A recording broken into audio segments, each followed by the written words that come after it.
Welcome to the Lawless Astrology channel. My name is Dabney. I'm an evolutionary astrologer. I'm welcoming back with me Nick Dagan Best, who is a fantastic astrologer, who is a fantastic historian. He maybe didn't study history, but you study it in the context of astrology. Is that correct? Yeah, I didn't. I mean, I took a few history courses when I was in school, but I'm just an avid reader. I've always been an avid reader of history, so in that sense, I'm a historian. If that makes you a historian of some tier, lower tier historian, sure. Right. He doesn't have a PhD in history, but No. he has a PhD in hi astrology and history combined, as far as I'm concerned. And Well, yes, in the University of Dabney, maybe I have a PhD. To regular folk, I'm just someone who knows a lot about one particular area. I love it. So Yeah. I am welcoming him back, and we are gonna, instead of talking about January, we're actually going to talk about 2026 because there's a lot going on, and it's really kind of, um, I'm calling it the year of breakthrough.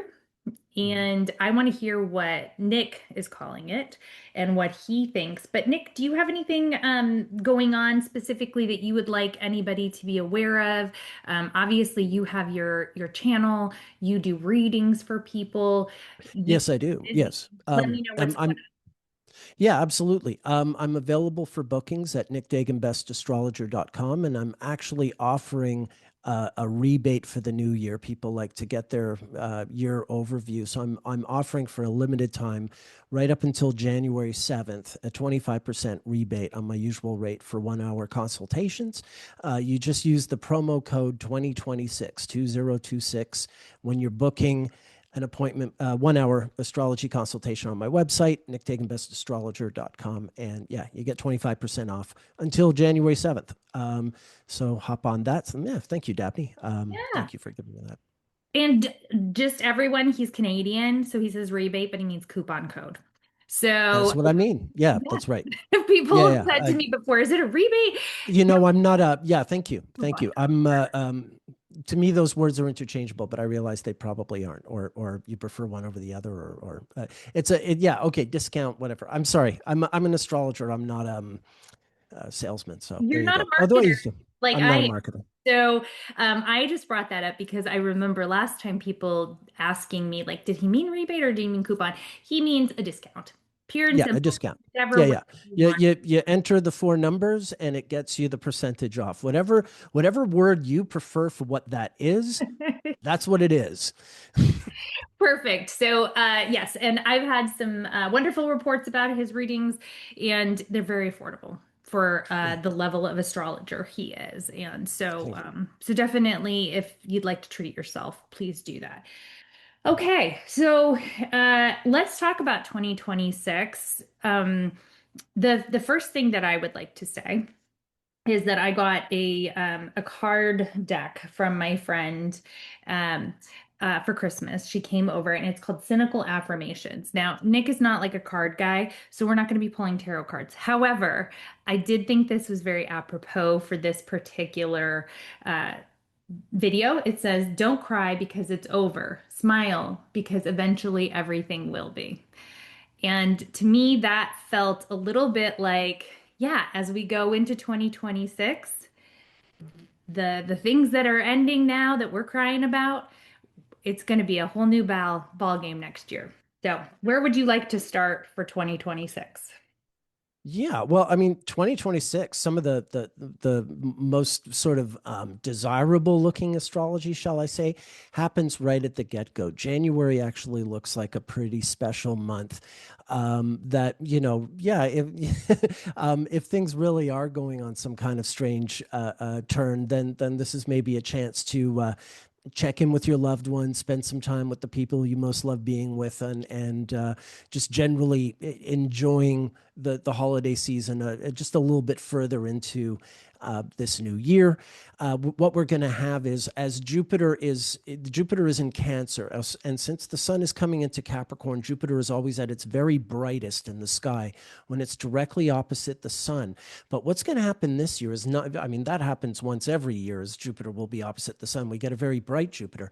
But this time, that's going to be happening just as both Venus and Mars are making pretty much simultaneous conjunctions to the sun in this sort of dynamic oppositions. Venus, Sun, Mars opposite Jupiter in a very, very tight opposition. And that's a fun dynamic.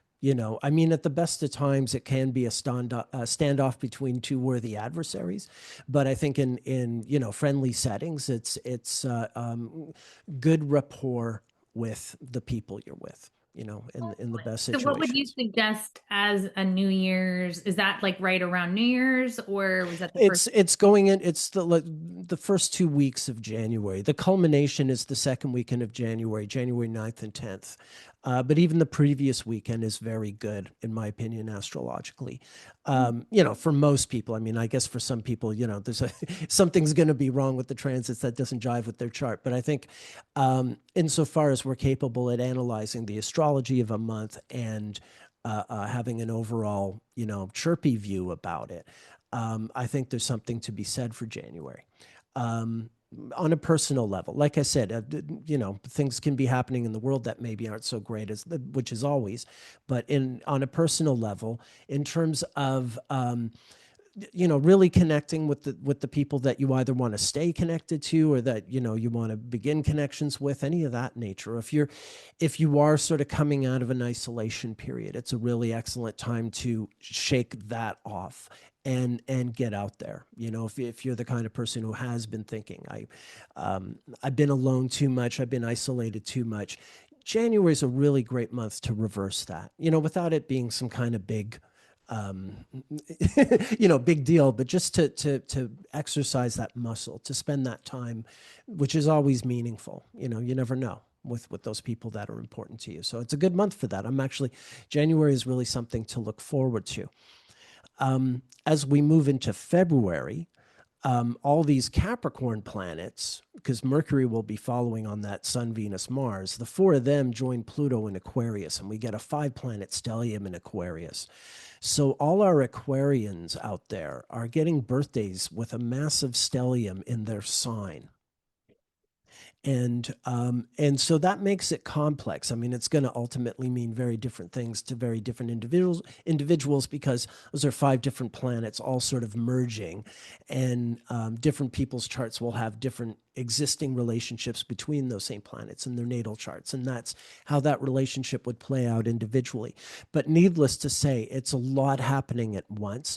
And the thing that happens as soon as Aquarius season is just ending, Saturn and Neptune, which have been they were in Aries last summer, and then they retrograded back into Pisces. They are finally coming to their conjunction in Aries. They both enter Aries in February, and on February 20th, I believe it is, right around there anyway, the Saturn-Neptune conjunction happens in Aries. And this really is, what was your term for the year, Dabney? Because it was perfect. The year of a breakthrough, was that it? Yeah, breakthrough. I mean, that is what that Saturn-Neptune conjunction means. It is clarity. It is about understanding the truth with a capital T. Understanding something that just escaped you. Maybe you didn't know everything that you needed to know, or maybe it was in front of you the whole time and you just hadn't pieced it all together. But it's an awakening. It's really understanding things for what they are, and it's absolutely universal. No matter who you are, where you lean, ideologically or what have you. Everyone's got a blind spot. Everyone's been wrong about something, either because they've been kidding themselves, or someone's been kidding them and they've been not looking into it. So one way or the other, we all have some version of this. We all have been missing something about the truth that maybe it really was in front of our eyes all this time, and we just didn't clock it until now. And it really becomes untenable to maintain illusions once we get to this period. I'm reminded the last time Saturn and Neptune were conjunct, it's a conjunction that happens every 36 years. And the last one was in Capricorn in 1989, right when the crash of the Exxon Valdez happened, which was an oil tanker that I think the pilot was drunk, if I remember correctly, and it crashed, and there was an oil spill in the Arctic Ocean, and it was a huge media event. Part of the sort of Saturn Neptune always involves the periods where we shift our media consumption. You know, the three that we had in the 20th century were radio in 1917, television in 52, 53, and then the 24-hour news cycle in 89, 90. And so this was one of those events that was happening around then that was enabling the 24-hour news cycle, was the crash of this oil tanker. And it also really stimulated the ecological movement. You know, Earth Day 1989 was a much bigger deal than Earth Day 1988, as I recall.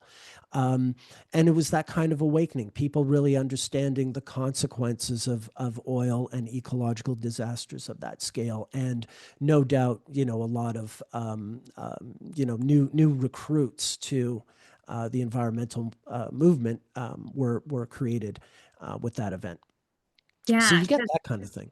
Yeah, global warming is actually something that has been on everyone was on scientists' radar for 100 years, but it wasn't something that was in the common lexicon or like, I mean, it was called something different, but the warming of the planet and the use of fossil fuels and like those things actually became things that people actually began talking about right around that time. So before we got on, Well, Nick and I yeah. were Oh, I was just gonna say one thing. The Saturn Neptune element to it is that, yeah, I mean, it'll be one thing, you know, people might want to still argue whether or not something is man-made or not, so to speak, but to argue that it's not happening is the kind of thing that becomes untenable when Saturn is conjunct Neptune. You can't say it's not happening. Maybe you want to argue, oh, okay, it's not really our smokestacks or what have you. Some people will still try to sort of advance arguments like that. But they won't be able to say, oh, the planet's not on fire and it's not flooding when the planet's on fire and it's flooding. You know, like eventually it just becomes like, come on, something's really off here. right, like no matter what's causing it, what's the Yeah, solution? Because there's that's there's the there, the level of where we're all agreeing on some basic truth rises. You know, it's been a while since we've all agreed on some basic things, um, and Saturn Neptune is a great corrector of that kind of problem, where we all sort of, you know, whatever our blind spot is, we're like, oh, okay, you know, and so we all course correct. We all get a wake up call, a reality check of some kind. Another good example, the two Saturn Neptune conjunctions ago in 1952 53, at the same time that right wing Americans were realizing that McCarthyism was going too far, it was very damaging and wasn't something they actually wanted to support, even though they might have been ideologically in line with its aims. At that very same time, because Stalin died in the Soviet Union, left wing Americans were now learning things about the Soviet Union that had been kept from them. And they were also realizing that even if they were maintaining the ideological position they had, that they were dissociating from something that they thought they supported and they didn't, just like right wing Americans were realizing about McCarthyism. That's very Saturn Neptune.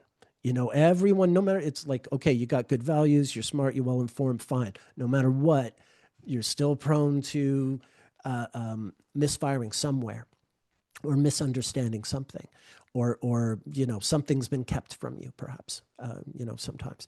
So yeah, that's what I really want, and I wanted to emphasize that because that's one of the big deal conjunctions of 2026, and I think sets the tone for what's going to define everything else that follows over the course of the year. Which is why, I mean, the title you've given, I couldn't agree more. You know, because that's exactly what happens. You know, in every sense. so okay. So before we got on, we were talking about, kind of the quality of the holiday season being a little more challenging. December was a little more challenging. We actually had a big backup, like a stack up of Capricorn. At the Mhm. same time, we've got the end degrees of Piscean energy with the Saturn and Neptune. And so the difference now being when we have a big pileup of Aquarius, which is somewhat more optimistic sign than Capricorn. Capricorn can really feel heavy and it can feel hopeless, whereas Aquarius feels like, okay, it's more solution oriented, I would say. It has a little bit more like futuristic, like now we can kind of think about the future in some way.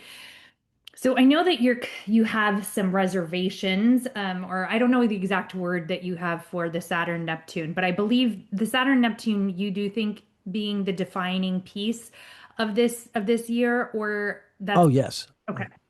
So Absolutely. Yeah. l- let's I talk. mean, there are other things happening, of course, but I just mean defining peace in the sense that it's a coming together, a union of two planets that whenever they are in a union in a conjunction like this, they're always the major pivot for whatever is happening in history for that particular year. I could take you through hundreds of years of history, and whenever it's a year when Saturn is conjunct Neptune, it's the big deal of the year. It's your Russian Revolution, it's your Tiananmen Square, fall of the Berlin Wall, Nelson Mandela getting released. It's big history things, big history shifts and moments, always. And the last time Saturn and Neptune were conjunct in this early part of Aries was in 1703, the same year that Peter the Great was building the new city of St. Petersburg, in Russia. So there's also there's all this other stuff. Sweden had just lost. Well, they were still fighting the war with Peter, but they had lost that territory, and he was building this new city on a swamp there, so he could keep his eye on them. There's a lot of stuff. Even when Neptune was discovered in 1846, it was just moving into a conjunction with Saturn, going from late Aquarius into early Pisces. And so it really, even when Neptune was discovered, it was in a conjunction with Saturn, and everyone was suddenly understanding that something was there that they hadn't really realized, hadn't occurred to them. So if you like the history piece, you have to check out Nick's work on the Astrology podcast because I don't know how many hours was that. I listened to all what like Oh yeah, yeah, yeah. 7 things. Yeah, yeah. Chris and I do these marathon, podcast episodes on, big sort of historical cycles. And yeah, we did one on Saturn Neptune. That's very extensive. So there's a lot of information there. If you listen to the whole thing, then you know what I mean. But that is why I feel, I know it's kind of brazen. I mean, we have other things to talk about astrologically for sure. There's going to be a Venus retrograde in Scorpio in October. There's going to be all kinds of stuff happening. But Saturn Neptune conjunctions, like I said, they're always these big history things. And that's, I expect no less. And I don't Um, think, I mean, I just think intuitively, anybody who's paying attention feels that, right? Like it's almost like you can already feel it. Um, mhm. I'm here in the US and we always make a joke, well, I didn't have that on my bingo card. Like, right, like I didn't have it on, seeing Marjorie Taylor Greene completely have going on The View and being in the New York Times talking about how uh our current president is not a man of the people. That is a shift. That is a shift that I think is foreshadowing for some of what's to come, because I think there Mm. is this kind of coming out of the Piscean energy into the reality of the situation, as you're saying. So what are some of the things that you don't necessarily have to predict what's going to happen because it's almost impossible to predict what's going to happen. Yeah. Yeah. But what are some of the things Um, you're on the lookout for in this February timeframe? Yeah, well, I mean, the thing about Pluto and Aquarius is it signifies two things for me from 2025 onward. One is the AI phenomenon, whatever the reality of that is going to be. Mhm. It's certainly something. It might not be what people expect.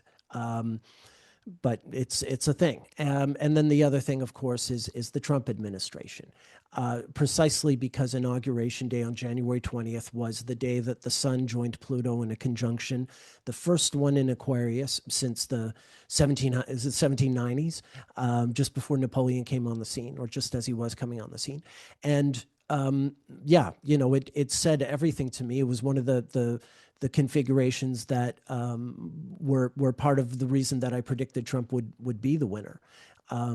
Because he's got a Pluto Sun conjunction with JD Vance. The minute he announced Vance as his running mate, I was already looking at that inauguration day chart, and I realized, oh, Sun Pluto, that's a match with them. And that was one of the reasons. There were a few astrological reasons why I knew Trump would win, regardless of what I wanted to happen.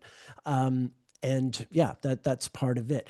And generally speaking, over the course of the year, as I've been doing, I read probably 3, 4 charts average a day of clients, 6 days a week. And many of them American, lion's share of them are. And whenever they're in an Aquarius perfection year, or Pluto is in a very particular aspect to their chart, sure enough, they might be a government worker who's been laid off, or one of the only ones who wasn't laid off, or this, but the Trump administration, either Trump administration or like I said, something directly relating to AI technology, will typically be present in their story, whatever it is, whether it's a good one or not. I think February is the month where there is a tremendous upheaval with regard to the executive branch. Okay. It might be an attempted coup, against the president. Although I'm not expecting that to really get crazier until about April or May, when Mars joins Saturn and Neptune in Aries. Um, the reason for this, both J.D. Vance and RFK Jr., even though they're born 30 and a half years apart, both of them have Mars and Saturn co-present in Scorpio. And when Mars joins Saturn and Neptune in Aries, my vision of this is that JD Vance and RFK are going to be like two ferrets in a bag, if you Interesting. catch my drift. As things splinter, there are power struggles. There are, these dynamics. Um, I honestly thought that South Park at the end of that last season, they were going to have RFK be the baby of Trump and Satan, but they went in a very funny direction with that. Well, funny, yeah, it was funny, grim but funny, with that. But either way, that's I think, I mean, February is when that's all starting to crack, but I think that does sort of extend itself when Mars goes into Aries. In April and May, I think that's when we're really seeing, like, drama and people turning on each other and what have you. You can already see it sort of stirring up. The whole Candace Owens turning points thing happening and what have you. But I mean, that's on the outskirts. That's on the, out with the base of the party. This will be far more about what's actually happening with the executive branch. And also, it strikes me, another Pluto element to all this is what Trump has been doing to the White House, like literally demolishing it. And that probably also is a big center. Actually, yes, I am just remembering in February of 1962, there was a 7-planet stellium in Aquarius. Everything from the sun out to Saturn was in Aquarius. And it was right in that month, I think right around Valentine's Day, that Jacqueline Kennedy, the first lady, did a live television tour of how she had just renovated the White House. She had just done all this work. She had tracked down like Abraham Lincoln's old desk or something. All this, like, she had really done all this like historians' work to curate these lost items that had once belonged to the White House that she wanted. I mean, total opposite of what Trump's doing. But it's occurring to me, like, that happened during this massive stellium in Aquarius when she did this live TV broadcast. So the more I think about it, probably this whole thing going on with the White House is also really central. To whatever brouhaha is surrounding the administration at that time. Well, and so But yeah, that to me, like, is I'm sorry to interrupt. no, please go ahead. Okay, that to me reminds me a little bit of like the mythology of the Kennedys and how much that was, our American royalty and how revered the Kennedy Center was. And the Kennedy honors. Of course, We right. have, Yes. the Trump Kennedy Center, which is eventually, I'm sure, in his mind, going to become the Trump Center. And what's fascinating is just the demolishing of all of our mythologies, right? Like that's kind of Right. Aquarian, like, the tearing down of the East Wing, but they didn't preserve anything. Like you said, it's the complete opposite. Like instead of restoration, it's Right. destruction, and it's part of this destruction of our American mythologies and our what was that like Lancelot and like kind of the Yeah, yeah. The Camelot. Camelot. Yeah, Thank you. Thank yeah, you. I yeah. couldn't think of the right word. Well, that was the when John F. Kennedy and the First Lady had whatever little time together they did. They loved to listen to the record that was the soundtrack of the musical Camelot, and this was something that she talked about at some point, but it became this sort of metaphor for, yeah, the however many days it was that Kennedy was actually in the presidency, and how short it was and faded. But yeah, I mean that's a whole other thing. I'd forgotten, of course, the Kennedys, which is now going to be apparently the Kennedy Trump Center. Although again, it's sort of like the Gulf of Mexico. Like he doesn't actually have any legal standing to do this. He thinks he can Sharpie it in, and it's gonna, like, stick in history. But um, either way, yeah, that's also come into the picture. I mean, it's interesting the different ways that the Kennedy name has entered this story, from these different angles. But yeah, what he's doing with the White House, when I think about it, is probably another big part of whatever's going wrong for him in February. Um, April, May, Mars goes into Aries, like I said, coming out of eclipse season in March. Excuse me, the North Node is currently in Pisces. So during March, we have eclipses. Um, you know, um, with on the mostly on the Pisces Virgo angle, and the South Node being in Virgo. These are North Node, sort of more centered eclipses. So they're more about um, um, setting goals and pursuing what we're after. Having a certain degree of intentionality and commitment to a vision, a plan, what have you. As opposed to the South Node eclipses, which are usually more about, like, be ready to react to whatever's going on, respond and look sharp and don't let anything get past you.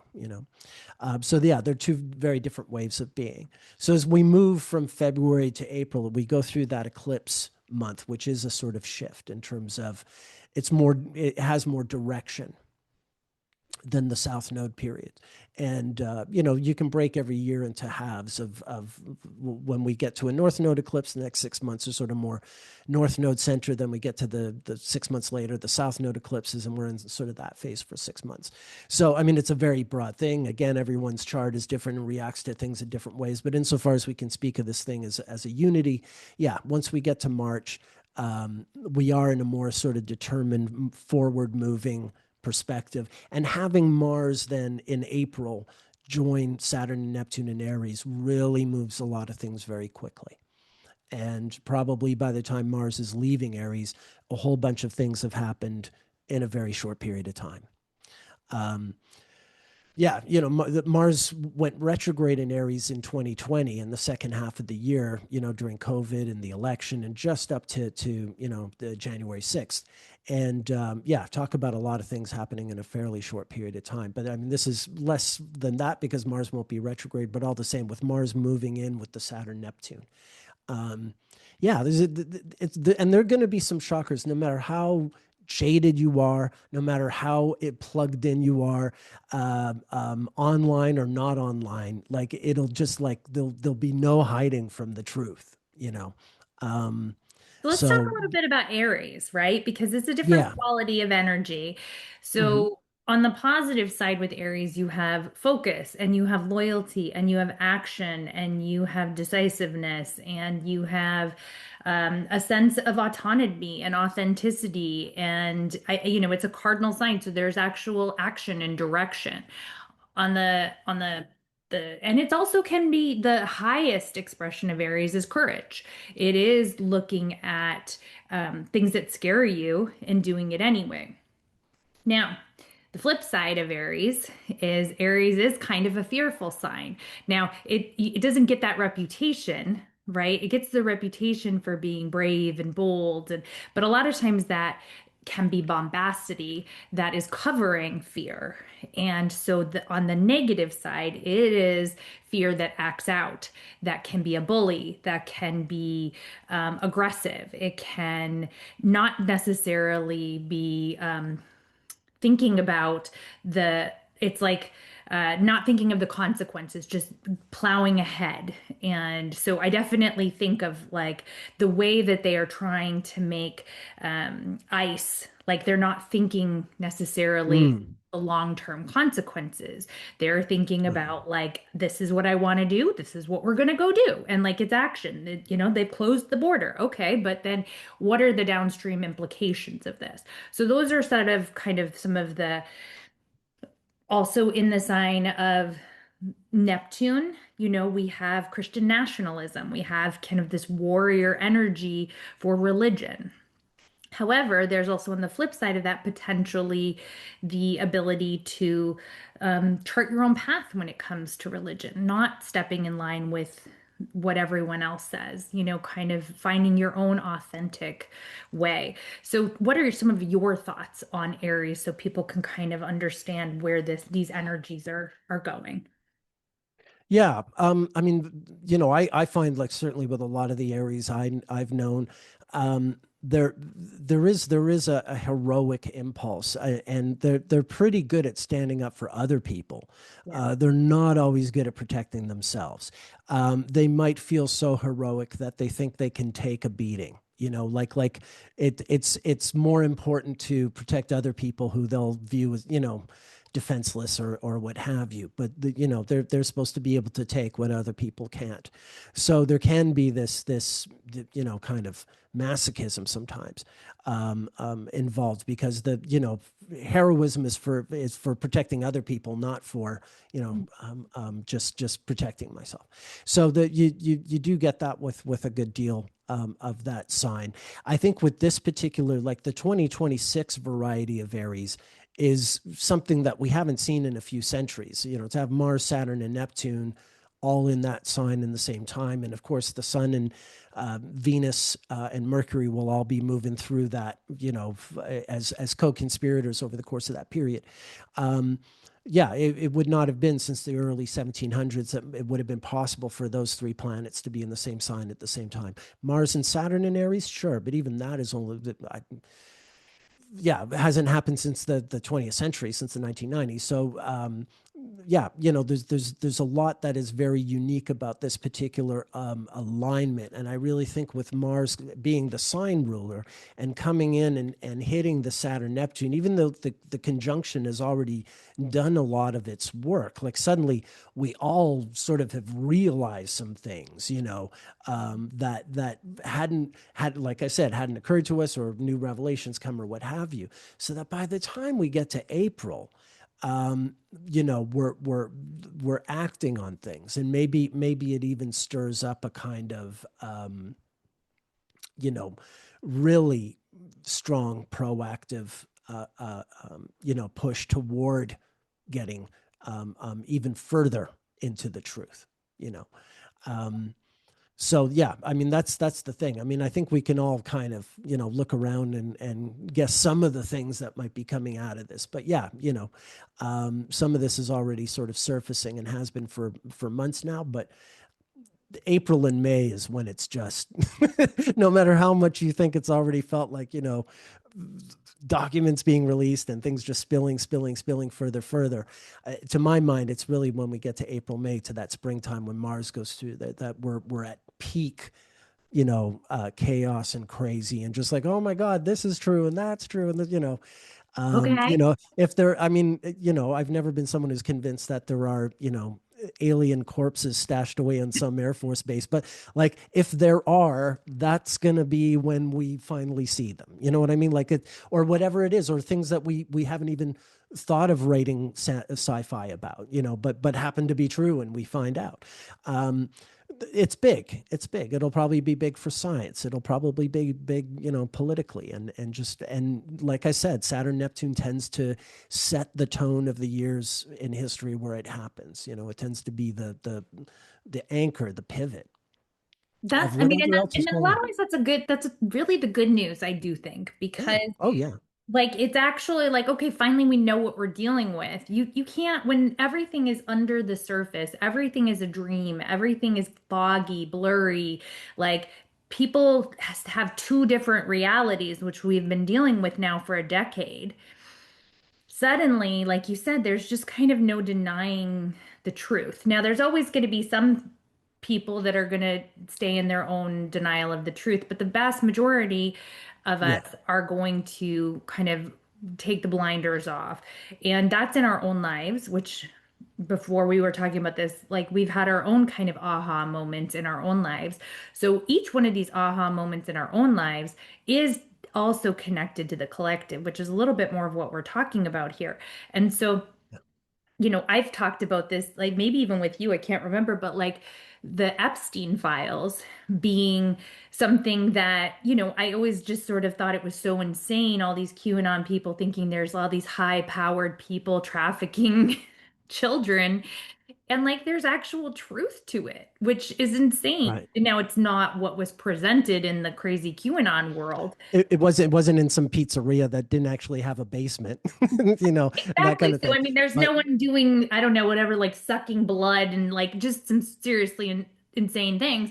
However, there's some island with like a dental chair and like crazy masks on the wall and, high officials all over the world. So, yeah, that to me is kind of this like every single one of us has something we have to look at, right? Like looking mhm, at, like to me, it's like, well, why wasn't there more done in previous administrations, Republican or Democratic, that knew these things were going on, but there was a conspiracy to protect people that clearly yeah, don't need protecting. And so that's kind of the coming together moment that I yeah. think you're talking about to some degree. I mean, that's certainly that's an obvious one that's already been, it's in the middle of happening. But what I'm getting at is, we probably haven't seen anything yet. Right. That in April and May, and certainly in February, we're finding out things, that make what we're learning now seem, like small potatoes. Right now, we're just kind of getting like, yeah, I think I smell a corpse, that kind of thing. We haven't found the corpse, and not an Right. actual corpse, but like, yeah, there's definitely a corpse here, but we haven't actually found the body, so to speak, metaphorically. Mhm. But I think in April and May, it's like, whatever it is there is to know, that's when we know. And it has a very strong impact on people. The other one was 1917, the year of the Russian Revolution, but it was a few years into the First World War. It was the year that the Americans joined the war, which was very late, but only when they found out that the Germans were conspiring to get the Mexicans to join the war on their side and attack the Americans. So even then, it was about discovering the truth about something and that changing the consensus, and the sort of isolationist Americans were suddenly like, well, hell, to hell with Germany. If they're going to try and get Mexico to attack us, then we're going to go, help Britain fight them. So that was even Saturn Neptune, how America wound up joining that war. But in Europe, for all these, French and German and English and Austrian and Russian men who'd been fighting for 3 years at that point, they might have, at the time, they might have thought it was going to be this short war and that it was really glorious. And they'd just be these heroes who had, their manhood sort of experience. And instead, they're in this nightmare of a war with trenches and machine guns. And I mean, the 20th century is really just starting to just even that, they're realizing it. So that by 1917, everyone has a very different, understanding of what the war is all about. And there's also people, there are going to be revelations. There are conspiracies. England and France are planning on taking the Ottoman Empire's, Middle Eastern territories, and they're, sort of conspiring to do that, and that's going to be a bit of a problem. So there's a lot of Saturn Neptune stuff in there. There are conspiracies that start during Saturn Neptune, like what was happening with the Middle East in 1917, or say things like MK Ultra in 1953, the CIA LSD, the secret plan to program to use LSD to try and test it as a weapon, that had all these unfortunate consequences. So yeah, sometimes new secret things pop up during Saturn Neptune conjunctions, and we only find out about them decades later, and that's the thing we have to worry about. But absolutely, it's when people suddenly like, oh my God, like this is the truth, which was a big thing about 1917. It's when people are just finally starting to learn about radio, but they really are understanding what the war is all about and just how terrible it is, and whether they're winning or losing, that it's been too much of a price. So yeah, I mean that was a really extreme one. Obviously we're not going through that, but there is that sense of like, no matter what you thought before, there's no hiding from the truth. There's no lipstick. There's not enough lipstick for this pig, simply. Yeah, well, and now we have Venezuela. Did you ever see anything about Venezuela in your historical? Because I'm curious why that's coming up now. Right. Um, I mean, the long story is that it's really a follow. I mean, it's so ironic with Trump, because on the one hand, he's so friendly with the Russians, but on the other hand, he's very much stuck in the old sort of Cold War. He thinks he's Ronald Reagan kind of, or there's that element of like those old days following him. And during the a lot of the 20th century, but certainly in the post-war period, when the Soviet Union was sort of pursuing some degree of a program of world communism, or a sort of world community of communism, and Latin American countries were showing interest in going communist, and they were having revolutions, and so the U.S. was spending a lot of time fighting it. So this whole intervention, I mean, the intervention even before that period was happening a lot with Latin America. That was always something the U.S. was doing. So I mean, some of it is sort of Trump just doing that thing that he thinks U.S. presidents do.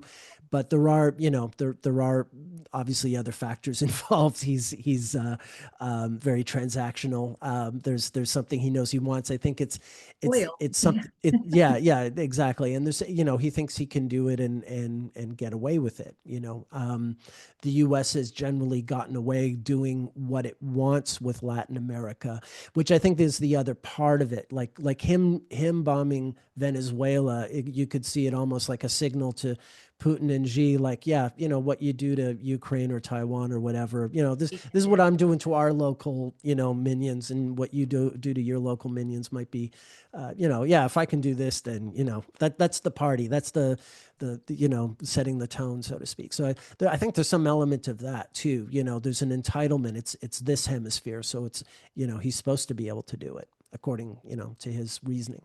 Yeah. Yeah. And that's where some of that Aries comes in with not thinking through the consequences down the road. So, okay. So Yeah. then, so after, so we get hints of things in February where it starts to become clear. People maybe start to be on the same page, but the real drama doesn't unfold until spring. What about the trines in the summer? What are your thoughts there? Yeah, well, I mean, we do, the summer is a bit lighter. First, we're going to have like a Venus Jupiter conjunction in Cancer, and then Jupiter's going to move into Leo, just as the South Node is moving from Virgo into Leo. And that's setting up the astrology for that really takes us into 2027. Jupiter and the South Node in Leo are close companions, going from the second half of 26 into 27, and eventually Mars is going to join them in Leo and then move into Virgo at the end of the year, and then go retrograde in early 2027. That's a matter for next year's podcast, I suppose.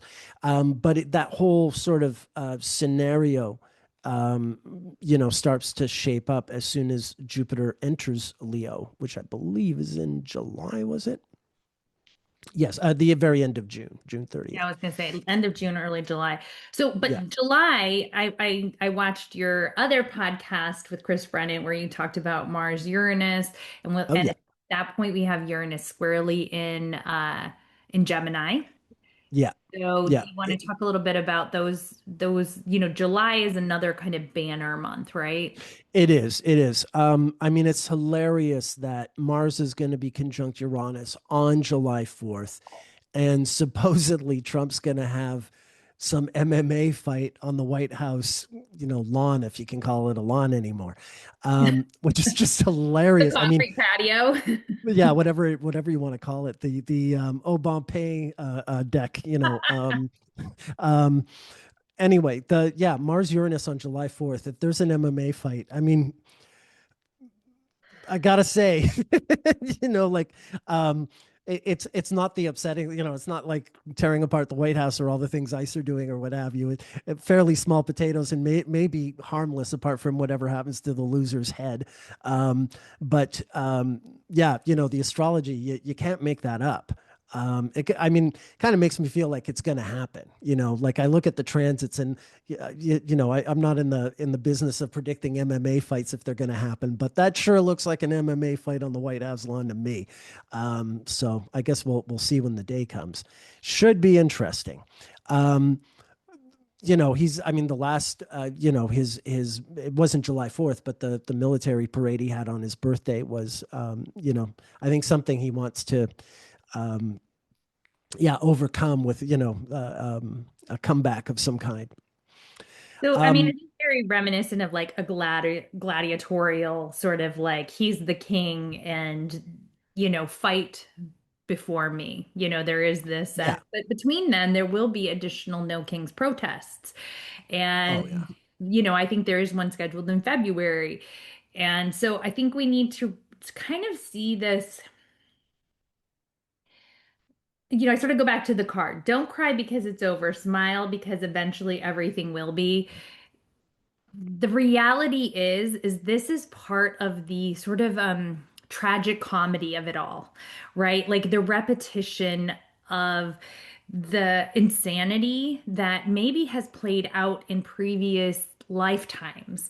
You think of the parallels between Trump and Nero, and then you look at their charts. Someone sent me Nero's chart, and like there's a lot of parallels. And so you Right. kind of recognize like this is part of just the ending of what was, and it's going out with a bang. And it's about now, like, it is, everything's changing. It will change. And so, this gladiatorial, silly fight it strips us of all the dignity of the Rose Garden and in the Kennedy era and the things that we thought.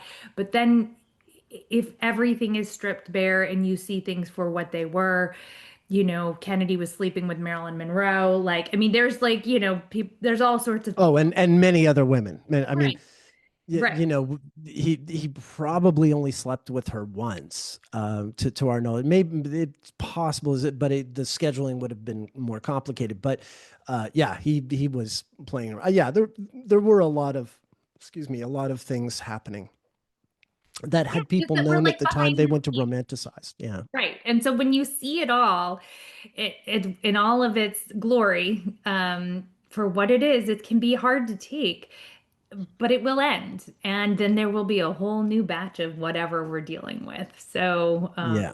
yeah. Very true. Very, very true. Yeah, it's funny, the Mars Uranus co-presence, in any sign, certainly in Trump's life, is really, really interesting. Um, in March of 2011, Trump was on the Comedy Central celebrity roast, where like he sat down and comedians made fun of him. Mars and Uranus were both in Pisces. Uranus was at the very end of Pisces, and Mars was also in Pisces when this was taped. And on that program, I gotta say, Trump was a pretty good sport about like they're making fun of his hair and making fun of all these things, his business failures, what have you. And he sat there and he just kind of took it, the way graciously, the way people usually do on those shows. But then 2 months later, or not even 2 months later, like 5, 6 weeks later, in April of 2011, by which point both Mars and Uranus had moved into Aries and they were co-present in Aries. This is when Obama roasted him at the White House Correspondents' Dinner. And yeah, he didn't take that so well, and it might have even been a big motivator right there and then to actually run for the presidency, although he had expressed interest in doing it before that. So yeah, there's other ones like that that are just very funny and very interesting over the course of his life. So I think also like there is something. Trump is a guy who has the sun and Uranus conjunct with the North Node in his chart. So I do think like when Mars, and his chart is diurnal. So Mars is the planet that does make things go wrong when there's time for things to go wrong in his life. He's got that. He's got Mars rising in his chart. And of course, when he turns 79, 79 is a birthday where you have the closest cyclical synodic Mars return in your birth chart. So if you look at Trump's natal chart and his solar return for the birthday he had this year when he turned 79, and there was the parade with the squeaky tanks, Mars is in exactly the same position, on his natal ascendant. So I think when Mars is co-present with Uranus, it's an extra piece of chaos for Trump. And with it being in Gemini, because of course he has the sun and Uranus in Gemini, this is going to be the first Mars Uranus co-presence in Gemini of this new Trump era. And yeah, I think it's going to be interesting if he's still around. Right. The bruises are spreading. So Yeah, no, I mean that's the other thing. I mean, the you health know, could be the but yeah, but I remind you, speaking of dying or dead people, Jeffrey Epstein's birthday was January 20th, 1953. He had the natal sun at 0 Aquarius. So he has been the Lazarus of the year. The man's been dead for 6 years, but Pluto's been conjunct his natal sun, and he's been more visible to us this year than he ever was when he was alive. So there is something funny about that with Pluto. Funny in only a way Pluto can be funny. Yeah, it's sort of a dead man coming to life, so to speak. I realize there's nothing funny about the story itself, just the astrology of the Pluto transit is what I mean by funny. Okay, so I'm curious about this. You said that during the inauguration in 2025, yeah, Yeah, January 2025, the sun was conjunct Pluto in Aquarius. that's right. And you said that um, in the synastry, Trump's yeah, Trump's chart, Pluto is conjunct Vance's sun in Leo. They have that synastry. talk about the Pluto sun conjunction. Tell me your thoughts on that. Yeah. Okay. Well, I mean, the Pluto Sun conjunction it's very Pluto always has this sort of it's transformative but also transportative. It makes big things small, small things big, rich people poor, poor people rich. Yeah, like when Pluto was discovered in 1930, it was as we were, discovering the atom and inventing the transistor, really, really tiny things that can do really big, powerful things. Um, and so that is a Pluto feature. And when you look at the combination of Trump and Vance, like I said, Pluto's very like, you rise from the ashes from nothing and come right to the top, or you're at the very top of the world and you fall, all the way down in very dramatic ways.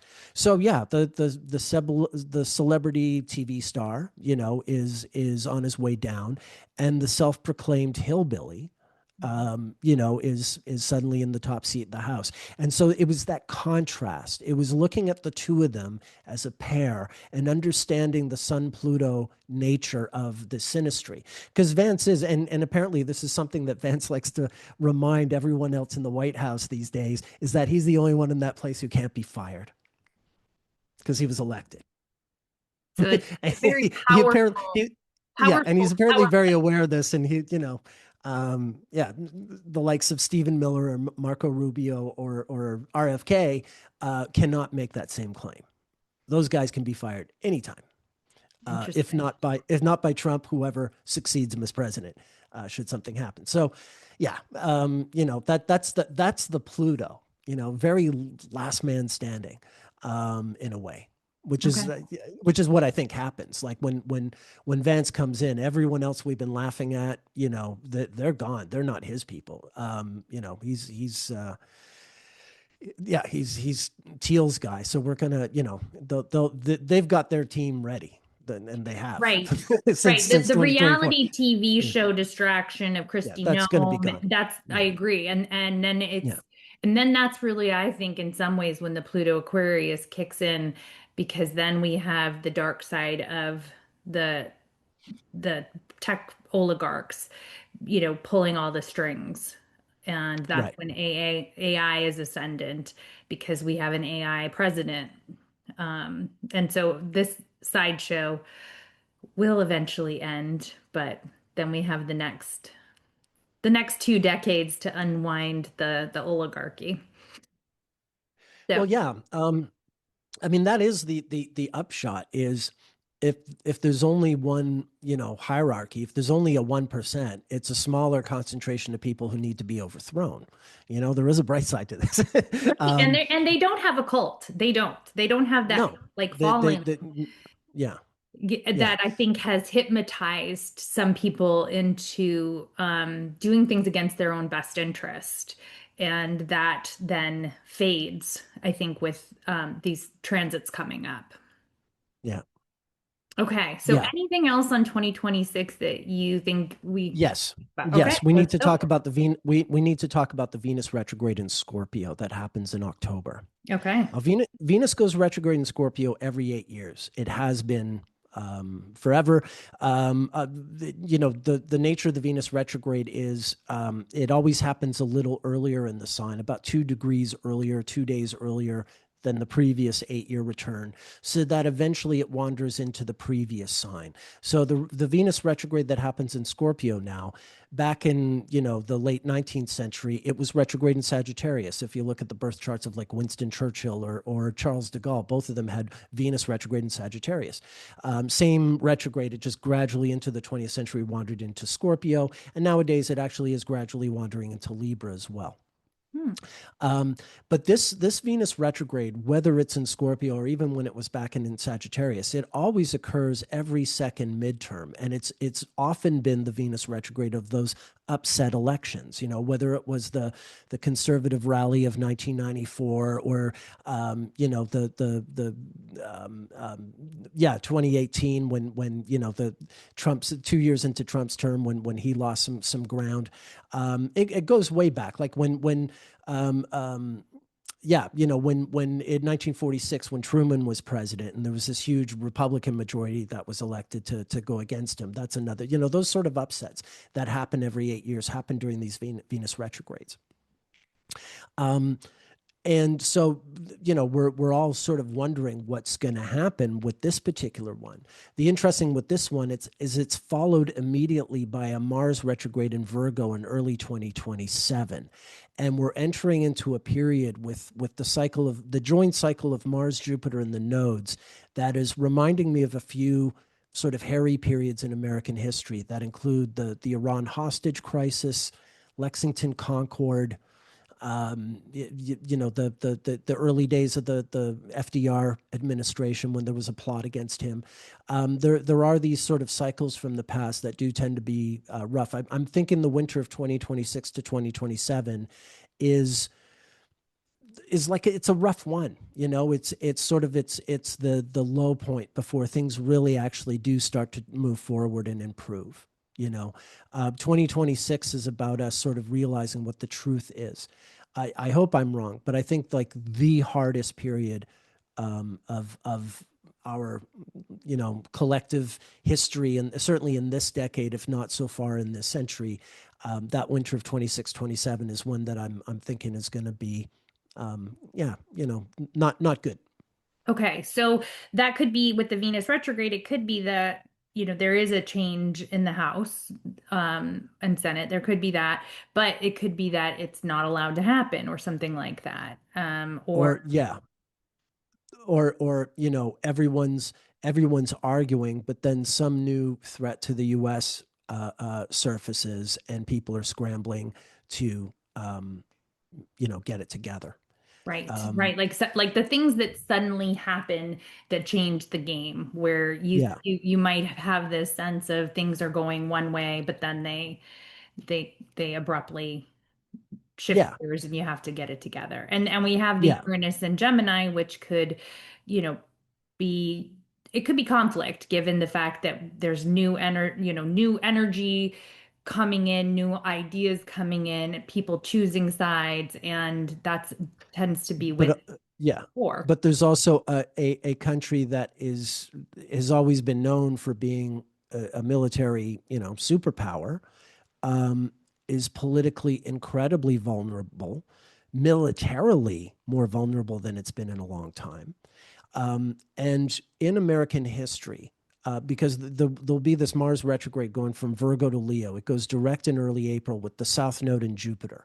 Mars was also just going direct in Leo with one of the nodes, I think the South Node as well, at Lexington Concord. And during the Iran hostage crisis, Mars went retrograde in Virgo just after the hostages were taken. And when it was going direct in Leo in April was when Carter sent this mission out to try and rescue the hostages that went very bad and resulted in deaths, and no success. So it just and that was Mars North Node Jupiter. Every 47 years that node will flip, and there are other things like that in history.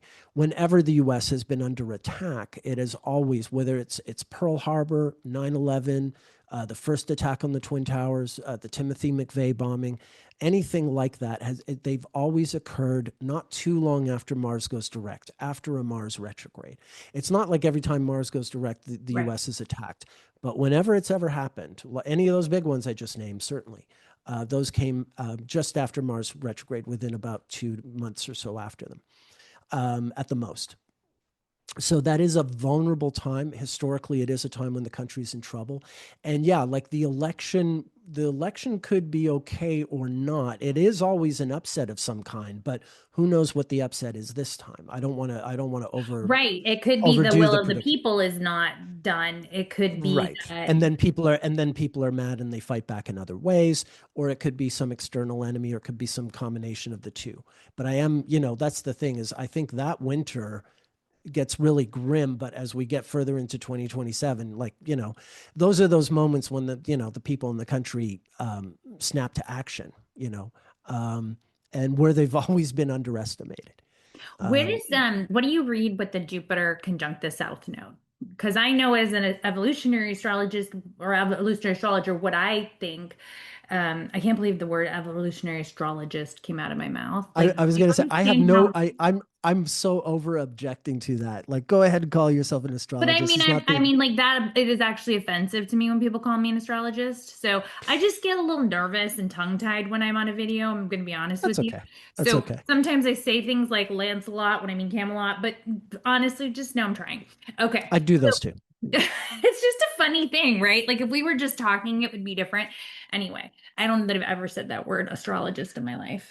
Don't use that. That's not the proper word, everyone out there. No judgment, but it's not the proper word. Yeah, but we don't need to be so precious. Like, yeah, it's not the correct word, but there are I don't get really offensive mad. things in the world. Yeah, yeah. No, And I don't get it's mad if like people use that word yeah. uh, other than astrologers or people who Yeah, claim I to think be I astrologers. think like when I was younger, it was like something important. Today I just think like, yeah, no, it's not Like that who important. cares, right? True. Like there is a correct and incorrect, but let's not go overboard I with know, the but with I the don't want to words. be the person doing that. Anyway, back to I what I was would be embarrassed. Okay, go ahead. saying. Sorry. Okay. Thanks, Nick, for your grace. Okay, what was I going to say? Well, that moment's gone. Evolutionary astrologer, Jupiter Oh, South okay. What do Node. you think about Jupiter set conjunct the South Node? I would like your take on that because Yeah, you're a different kind of astrologer than me. So I'd love your take. yeah. I think there's a double-edged sword to it. At the best of times, Jupiter South Node is about someone who intuitively knows what they're doing without any sort of reason or backup for it. Now, usually that's insanity. Usually it just means someone is deluded or what have you. But every now and then, someone just has some kind of like innate sense of the right course of action, even if it's seemingly counterintuitive. And that's your Jupiter South Node movement. The South Node can be like, you remember in Star Wars when Obi-Wan Kenobi puts the blast helmet on Luke Skywalker so he can't see and he's got to use the Force. At the best of times, that's Jupiter South Node. Like you can actually use the lightsaber and hit the thing even if you can't see. But it is a bit of magic. It's got to be like the right person at the right time in the right situation. It's not, most of the time it's people who are kidding themselves that they can, will things to happen that can't. But I think like the flip side to that is it can be a time when there is sort of a hopelessness. The South Node can diminish the quality of a planet, the expression of a planet. So to some, I mean, Jupiter is about, knowing things are going to be okay, and when it's with the South Node, maybe it's just like it's really, really hard to think about things being okay. Like it might seem a little, yeah, hopeless or the just so the bottom falls out a bit, before we can sort of pick ourselves up. Okay. All right, cool. Thank you. Yeah. When you were talking, I was thinking, I think it's General Custer, who is a triple Sagittarius, if I'm not mistaken. And, Custer's last stand, like he won everything, like all of his battles, and everyone thought he was like the penultimate until he wasn't. And that because he Right. had just this like bombastic, like I'm right all the time.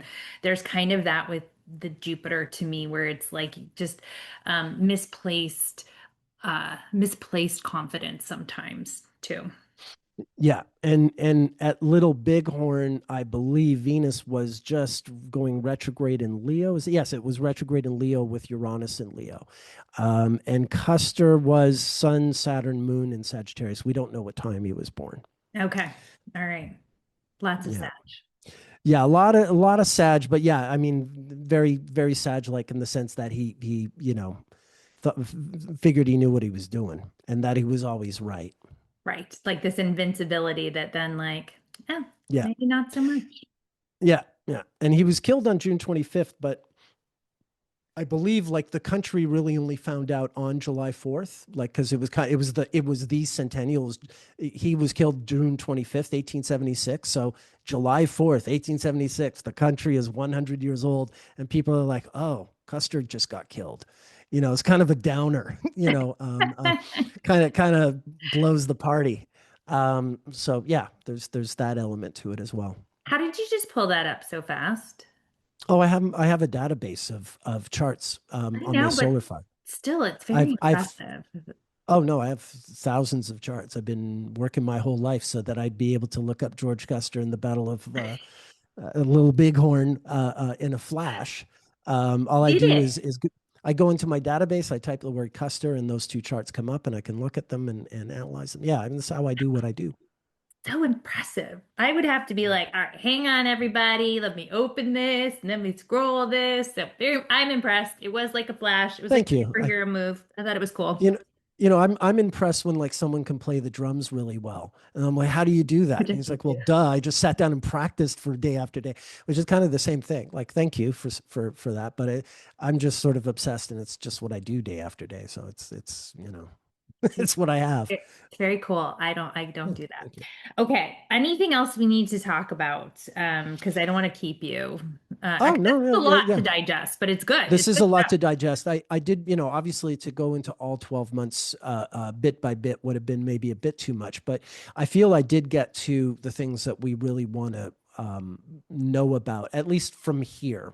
As we go deeper into the year, we can look at individual months, more in the weeds and what have you. But the contours, the sort of the overall astrological, makeup of this year, that's how I gauge it. Those are the things that stand out to me. And yeah, get ready for that Saturn Neptune. It is the thing of the year.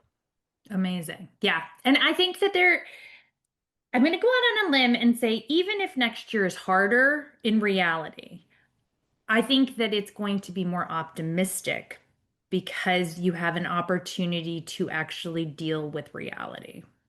Yeah. And to me, Yeah, that's I great. think you're yeah. There is a lot of that.